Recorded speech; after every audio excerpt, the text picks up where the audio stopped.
এই মেয়েটি যখন দরজা খুলে তখন দেখে তার ভাই আর ভাবি দাঁড়িয়ে আছে আর বলে, ভাই আর ভাবি আপনারা দুজন এখানে, আমাকে বলে আসতে পারতেন। তখন ভাই বলে, আরে পাগলি, আমরা পাশ দিয়েই যাচ্ছিলাম, ভাবলাম তোর সঙ্গে দেখা করে যাই, তাই চলে এলাম। তখন বোন তা শুনে বলে, ভাই খুব ভালো করেছেন, আসুন ভিতরে এসে বসুন, আমি আপনাদের জন্য কিছু বানিয়ে নিয়ে আসছি। এরপর সে কিচেনে এসে চা বানানোর কথা ভাবে, কিন্তু দেখে চা বানানোর জন্য দুধ নেই। এরপর ফ্রিজ খুলে দেখে বোতলের ভিতরে একটু কোল্ড ড্রিঙ্ক রয়েছে। এরপর মেয়েটি ভাই আর ভাবির জন্য 2 গ্লাস কোল্ড ড্রিঙ্ক নিয়ে যেতে থাকে।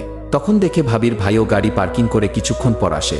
তাকে দেখে মেয়েটি ভাবে, আমার কাছে তো মাত্র 2 গ্লাস কোল্ড ড্রিঙ্কই আছে, এখন আমি কি করি? তখন তার মনে একটা আইডিয়া আসে আর বলে, একটা কাজ করি, ভাবি আর ভাবির ভাইকে কোল্ড ড্রিঙ্ক দেই আর ভাইকে 1 গ্লাস সাদা পানি দেই, তাহলে ভাই বুঝতে পারবে। এরপর সে ভাবি আর ভাবির ভাইকে কোল্ড ড্রিঙ্ক দেয় আর ভাইয়ের হাতে পানির গ্লাস দেয়। এরপর যা হলো তা অবশ্যই দেখবেন, কিন্তু তা দেখার আগে ভিডিওটি লাইক করে দাও, চ্যানেলটি সাবস্ক্রাইব করে দাও। লাস্টে ভাই তার বোনের অবস্থা বুঝতে পারে আর চুপচাপ পানি পান